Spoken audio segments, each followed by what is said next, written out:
What is up, rockers? Welcome back here to another Rise of Kingdoms content. Today there is going to be an update, which is the Extravaganza event. And today we're also going to look into some of the new things that Rise of Kingdoms is going to be releasing, like the equipment improvement that they are going to do with the new iconic equipment. We're going to look at the new commanders that they are going to be releasing, the two new infantry commanders, Flavius and Scipio of Africanus, which we already have in an upgraded version of the previous commander. My name is Shinchi42. If you guys like Rise of Kingdoms content, consider subscribing to the channel.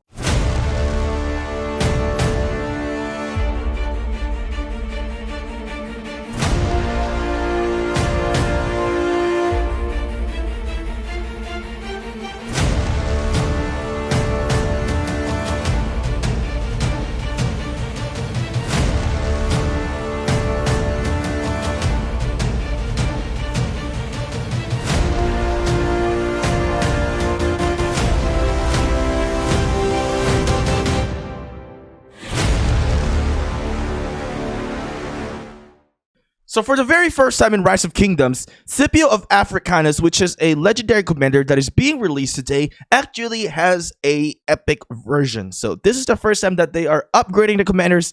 Now my question is, are we running out of commanders to work on, or is every single epic commanders in the future will be having an upgraded version? So I'm very curious if they're going to make an upgraded version of Zun 2, because we know everybody loves Zun 2. In order to obtain Scipio of Africanus, you can actually get Scipio from the Wheel of Fortune. Now let's take a look at this skill animation of Scipio Africanus, which is pretty freaking amazing. Honestly, look at that 3 shields. Now let's take a look at Flavius Aetius. This is an infantry, garrison, and skill commander. Majority of us will probably not obtain this. This commander will be obtained from the mightiest governor. So not everybody is going to be that garrison defender. Maybe a few players on a free-to-play and maybe low spender will definitely get it to defend their base. But majority of the time it's going to be the whales who are going to be investing into the Flavius Aetius. I do think that Scipio Africanus is definitely a OP commander. Now let's take a look into the skill animation of Flavius in here, which is both of them have shield. This one has like 6 shield animations. Scipio had 3 shield animation. I think Scipio definitely have a much better skill animation compared to Flavius. Now at this moment, Asia is actually talking about the new equipment system that they are releasing, which is the new iconic. Alright, so we're going to look into this and what do I really think about what's going to happen and what's going to affect the game for every single one of us. As you can see, this is going to cost us 20 million gold, and of course we do need that item that they are going to be releasing. Now I'm not sure how this is going to affect every single one. I'm not sure how it's going to affect the epic equipments. As you can see, they are only presenting legendary equipments right now. Now the biggest fear I have is the balance between free-to-play, low spender, and the mega spenders in the game. As we know, in Rise of Kingdoms there are huge whales, and with this new rollout it's going to make a lot more changes and gap between each other. If you guys don't know, if you guys don't remember, I used to do rallies, I used to do defending when there was no equipment in the game, and when equipment came out, my approach changed within the game. And this, I'm very scared, and I need to be honest with you guys, I'm kind of scared a little bit. As you guys can see, depending on the season, you can see that in season 1 to 2 will be +1, season 3 +2%, and season of Conquest +3. The question here is, how hard is this going to be able to be obtained, and how many free-to-plays do really have legendary gears? And imagine if these gears are all in one set, how will this affect the gameplay of every single one? Now, if you are in a garrison, if you are in a rallying mode type of thing, then this are going to be whales. So this is not going to make a lot of difference. Where it's going to make a lot of difference and what people should be thinking about is the open field battle. And if you are a free-to-play who are actually defending your structure, your base, and in KvK you get rallied, now with this new iconic system that they are releasing for the equipment, how will it affect the rally attacking you with a seasonal upgrade with all that extra buff? Imagine all full set having this, because whales can do it. How will this affect every single player in Rise of Kingdoms? And that's what we need to think about, and that's what I'm scared about. So I do hope that the epic equipments will also have some seasonal attributes, upgrades. Now another thing as well is the gold. Obtaining these golds, the whales can purchase gold and on the bundles, and it's going to be a lot easier for them. As a free-to-play, even if you have a farm account, you have to maintain, and sometimes you have to give gold to the whales. How will this affect in the resource consumption wise as well? So that's one of the things that I am concerned about, and I don't know if this is something that you have thought about. I want to know in the comment section below what you actually think about this iconic equipment upgrades that they are going to be doing in Rise of Kingdoms. All right, so where can you obtain this item? You can actually obtain it in the Artisan Forge, all right, coming from certain events, and then you can also do it from the Lost Canyon. Now, Lost Canyon is going to be during the KvK only. Okay, I'm trying to look in here. So you get a few things in here, which is nice. This is something that you probably will have to stagger and kind of accumulate. As you can see in here that you'll have some limited offer to get it. But it says here, exchange availability at City Hall level 16. It seems like you can only do this once. City Hall level 8. Nice that they're going to give us some stuff in here.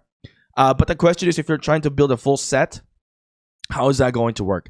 Now, we did discuss about the Lost Canyon shop. As you guys know, in the Lost Canyon, who really gets the most coins if you're going to purchase? It is going to be the whales, because they are going to be on the top rankings. And if you are a medium spender, maybe you're on the B or C rank, you're not really going to accumulate as much Lost Canyon coins, and you're not going to be able to get this as much as you want to build your set. All right, so for you to get this iconic crystal, you will need about 15 of this item in here to forge it. And you can only claim 2. So technically, you can probably do 2 equipments if you have everything that you need. With the Champions of Olympia update, they have added a new Echo Canyon Night mode, basically, but I don't really see any big differences in here besides the, basically the UI of the game mode in here. As many people were concerned about the 7K Gems event, this is actually still here, and I wasn't even concerned about it. People were panicking when the Esmeralda Prayer was released. So fear not, it is still going to be here. So make sure that you wait for this Money Bonanza, this 7K Gem event. You want to make sure that you have 7K when this event rolls out. Now, another thing that I want to talk about, since we just finished Desert Conquest KvK, there were a lot of issues within the game. But now Rise of Kingdoms is coming back, fixing it, because I think the Desert Conquest is definitely a wonderful KvK. It's nice. Having the general function was really smart for them. But having the battles in here, it takes forever. Now, what they have done is they have added a new buff for the level 4 passes only. Troops entering the Sea of Death from a level 4 pass will receive a huge buff to march speed. Because as we know, in my experience, in our experience in here, when we come out of the level 4 pass, we will travel for over an hour to fight just in the first time that you're going to fight with your enemy. It takes so long of a battle. And now they're improving this. But now, understand that this is only for the level 4 passes. On the level 5, 6, 7, it is not going to give you a speed buff. But I think they should be giving speed buff for everything, because I think the travel time still is quite long. And if they really want to encourage battles and fighting, they should definitely do that. But then, my one thing to say to you guys as well is that this game mode is a very low intensity but a high frequency battle. What I mean by that is that there is a very minimal intensity, because there's not going to be like huge rally battles for an hour because the reinforcement is slow. But there is a high frequency because you cannot block the enemy teams. They can always attack you at any time, and they can rally the pass and get in 0 players, in which we have done that. So this changes that they're doing with the Desert Conquest, I like it. I like that they're listening to the community. And I think many kingdoms should definitely try to experience this Desert of Conquest, because it was actually fun. But also, being a content creator, I would say it was kind of hard to be on all the time, especially when you're outside and wanted to record when there's battles. So if you're looking for more of a casual KvK, sending out your troops and allow anybody to manage it, or your generals to manage it, this is definitely a KvK for you if you want to take a break. So with that being said, I think that these updates in here are very interesting. I like it. The only thing that I'm concerned about, which is the major update that they're going to do, is just the Artisan Forge event, which is connected to the new iconic equipment system. How will this affect players in the open field battle? How is it going to affect players that doesn't spend a lot anymore, which is like me?